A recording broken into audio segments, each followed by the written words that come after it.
Olá, tudo bem? Hoje é mais um dia do nosso X da Questão e o nosso X da Questão de hoje, respondendo a pedidos, eu venho falar sobre a sucessão e o regime de bens.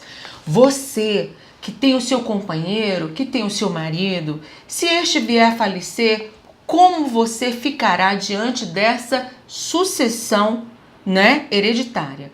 Muito bem, nós temos que falar que no nosso país existem alguns regimes de bens, não é? Então, olha só, existe o regime da comunhão universal de bens, que é o regime da comunhão total de bens, não é? Que vigorava no nosso país até a lei do divórcio, até 1977, onde provavelmente nossos pais, avós eram casados nesse regime. Por esse regime de comunhão universal de bens, comunhão total de bens, ocorrendo o falecimento de um dos cônjuges, não é? O outro cônjuge, ele é meieiro. Então, ele tem ali a ameação de todos os bens, tanto aqueles bens particulares como aqueles adquiridos onerosamente, não é? Então, o patrimônio se mistura todo e tanto faz ali ser por morte como por separação, o cônjuge sobrevivente terá ali, ou o cônjuge separado, terá ali a ameação total dos bens, não é? A outra ameação fica para os filhos, se tiverem. O segundo regime de bem, nós temos ali a comunhão parcial de bens, que é o regime que vigora atualmente no nosso país. Então, se você for casar e for casar de uma forma silente, não é? Sem expressar outra vontade, sem fazer um pacto antinupcial, você vai casar ali no regime que está vigorando, que é o nosso regime da comunhão parcial de bens, tá? Essa é que está vigorando atualmente no nosso país, vigendo. Então, a comunhão parcial diz que os bens particulares não se misturam, ou seja, aqueles bens que cada um já possuía antes do seu casamento. O que vai se misturar e nem mesmo aqueles bens de herança, porque são considerados também particulares. Então, os bens particulares não se comunicam.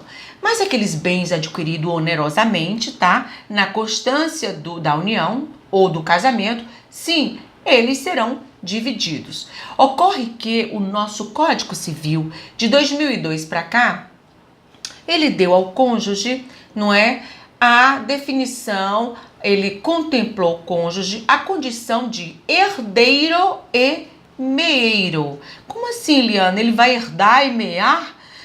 Olha, ele só será herdeiro se houver bens particulares. Tá lá no artigo 1829.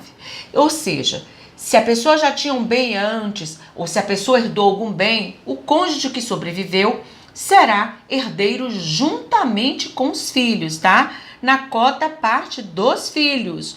Então, aquele bem herdado pelo que faleceu, o cônjuge falecido, será dividido na cota parte dos filhos. Agora, o cônjuge sobrevivente será meeiro no que foi adquirido onerosamente. Portanto, no que foi adquirido onerosamente, ele terá metade, a outra metade será dividida entre os filhos. Então, dá para se concluir que ele não será herdeiro se não tiver bens particulares. Ele só será, então, meeiro. Agora, se houver bens particulares, sim, ele será herdeiro e meeiro nos bens que serão ali adquiridos onerosamente, tá? Nós temos ainda o regime de bens da participação final dos aquestos. Olha, a participação final dos aquestos, ela é muito pouco utilizada. Ela é como se fosse uma comunhão parcial, tá?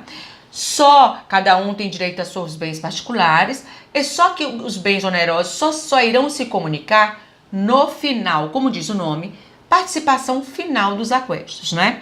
Então, aqueles bens serão ali geridos individualmente por cada um terá ali a sua individualidade para gerir os bens como quiser, para não pedir autorização, não é? Para nada, mas haverá ali na dissolução ou por morte ou por separação, o divórcio, haverá sim a unidade ali, vai haver a mistura dos bens, os bens vão se misturar no final. Então, participação final dos aquestos, ele vai ficar como se fosse ali no final, vai ser regido como a parcial de bens. Portanto, o regime sucessório por herança será o mesmo do regime parcial de bens. O problema não é aqui. O cerne da questão reside no que vamos falar agora. Reside no regime da separação de bens. Nós estamos falando aqui da separação convencional de bens, tá? Por quê? Porque, olha, o artigo 1829 do Código Civil, que foi o artigo que veio regendo ali a ordem sucessória dos herdeiros legais que vão concorrer com o cônjuge, onde diz que o cônjuge ele é herdeiro e concorre com os descendentes, não é? Ascendentes e, por último, colaterais. Lá ele diz, e eu vou ler para vocês, ele exclui, não é, que seja herdeiro o casamento, o cônjuge casado na comunhão universal de bens, como eu disse para vocês, porque quem é casado na universal não pode ser herdeiro, porque ele já é meio de tudo, não é? Ainda vai querer mais.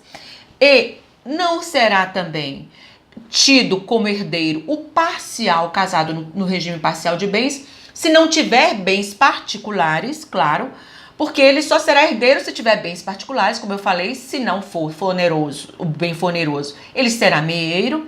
E exclui também o casado na comunhão, no regime de bens da separação obrigatória, tá? Mas o código ficou silente quando se fala em separação convencional de bens, aquela separação total de bens. E há uma diferença. A separação obrigatória, gente, ela é aquela separação que vem ali num rol taxativo no código, dizendo quais são os motivos, não é? O maior de 70 anos, o menor de idade, aquela mulher que vai contrair novas núpcias em menos de 9 meses de viuvez. Então existem ali casos taxativos no código onde você tem que casar por separação obrigatória, diferentemente da separação convencional, separação total, onde é aquela em que as partes assim querem casar. As partes desejam que não haja comunicação entre os bens, o patrimônio de ambos os cônjuges, não é? Então, olha só, o que eu quero dizer para vocês é que como isso não está previsto, não está lá, não sei se foi por erro de legislador, se o legislador esqueceu de colocar isso no código, mas ele se reportou a separação obrigatória e não a convencional, que é aquela por vontade das partes. Portanto, lá no 1829 ele diz que não são herdeiros o parcial, o cônjuge parcial, se não tiver bem particular. Não é herdeiro o cônjuge da comunhão universal, porque ele já é meio em tudo. E também não é herdeiro concorrente com os filhos o da separação obrigatória, mas ele não falou da separação total.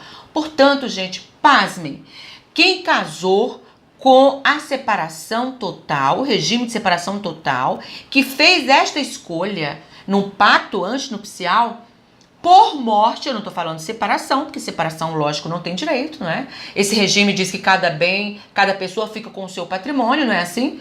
Mas, por sucessão, esse cônjuge terá direito ao patrimônio concorrendo com os filhos do falecido, tá? Do cônjuge falecido. Independentemente se esses filhos são do casal ou só do cônjuge falecido, tá? Então, essa é uma decisão clara do STJ, que tinha muita cisânia doutrinária, se demorou a se chegar a essa resolução. Tinha muitas decisões, vocês podem pesquisar, de divergência, cisânia doutrinária entre terceira e quarta turma do STJ. A doutora Maria Berenice tinha uma decisão, ela tinha um posicionamento forte contra essa decisão, porque assim como ela pensa, e eu comungo com ela, gente, a pessoa que casa na comunhão e faz opção, um pacto para casar com regime de separação de bens, não é? Convencional de bens, é porque não quer que se misture o patrimônio. Então ali, a doutora Berenice tem vários pronunciamentos dela falando que ela diz que Por exemplo, ali é um desrespeito à autonomia privada, à vontade das partes. E assim eu penso. Eu penso que é um desrespeito da autonomia privada das partes que, em vida, firmaram um pacto sem querer misturar o patrimônio e que, em morte, esse patrimônio será misturado, porque esse patrimônio será dividido com aquele cônjuge em que a pessoa não quis, em vida, dividir o seu patrimônio. Mas é assim que está vigendo, porque está valendo o que está na lei, e o que está na lei é o que está no 1829 do Código Civil, e lá não há nenhuma restrição para o casamento com a opção do regime de bens de separação convencional, separação total. Só há previsibilidade para a separação obrigatória, que é outra coisa, é aquela separação prevista no rol taxativo, onde as pessoas são obrigadas a casar com a separação dessa forma, tá bom? Bom, o 1829 é muito claro, eu vou ler o caput, só para vocês terem noção do que eu tô falando. Ele diz assim, olha, a sucessão legítima defere-se na seguinte ordem: 1. Aos descendentes em concordância com o cônjuge sobrevivente, salvo se casado com o falecido no regime da comunhão universal, como eu já falei, universal já é meia, ou da separação obrigatória de bens, e ainda dá o artigo 1640, portanto aqui não é separação convencional, é obrigatória, não é a total, e ou ainda no regime da comunhão parcial, se o autor da herança não tiver deixado bens particulares, como eu já expliquei no começo, né? Uma outra coisa que eu queria falar muito para vocês é que hoje em dia é uma livre pactuação, o princípio da autonomia, da vontade das partes existe. E hoje em dia você pode fazer o seu pacto antinupcial misturando os tipos de regimes, não é? A forma que você quer casar, como também você pode mudar o teu regime de bens, que antes, pelo código anterior, você não podia. Então, se você casou no parcial e você quer proteger o teu cônjuge, você pode fazer uma opção para mudar para o regime da comunhão universal de bens e retroage até o início do casamento. Isso é perfeitamente válido, desde que as duas partes estejam de acordo, tá? Já há previsibilidade no código, é perfeitamente aceitável, tá? Desde que, claro, não prejudique ninguém, nenhum terceiro de algum negócio jurídico firmado, e as duas partes, claro, estejam ali em consenso, tá? Como também você que foi menor, que foi obrigado a casar por aquele regime da obrigação legal, né? Separação de obrigação, obrigatória, né? Que aí é um regime legal. Você pode depois disso mudar, quando for maior, para um regime parcial de bens, ou parcial para universal, ou universal para parcial, ou para separação. Ou seja, há uma mutabilidade, você pode, desde claro que haja ali consenso entre as partes. Uma outra coisa que eu queria chamar a atenção para vocês, tá? É a respeito do direito real de habitação. O direito real de habitação, ele vai caber para qualquer regime de bens. E quando eu falo aqui qualquer regime de bens, eu tô sempre falando do convivente, tá? Porque tudo que pertine ao regime parcial de bens, herdeiro, estão lembrados? Nos bens particulares, meeiro, nos bens onerosos, serve para quem são conviventes hoje, porque foi equiparado pelo Supremo. Então, todos os conviventes de uma união estável, eles são regidos pelo regime da comunhão parcial de bens, tá? Então, o direito real de habitação também vai caber, mas para qualquer regime de bens. Aí eu sou casada na separação obrigatória, vai caber. Se a pessoa só tem ainda que um imóvel, tá? Você que é o cônjuge vai permanecer nesse imóvel porque você tem o direito real de habitação, convivente ou cônjuge viúvo, tá bom? Ainda que depois disso você venha contrair novas núpcias, tá? Mas o direito de permanecer naquele imóvel enquanto vida você tiver é seu, tá bom? Então ficou entendido? Ficou claro? Muito bem, muito obrigada pela sua atenção e dá um like no meu canal se você gostou, tá bom? E eu aguardo você com novos temas, estou aguardando mais perguntas para fazer novos vídeos para vocês, tá bom? Tchau, tchau!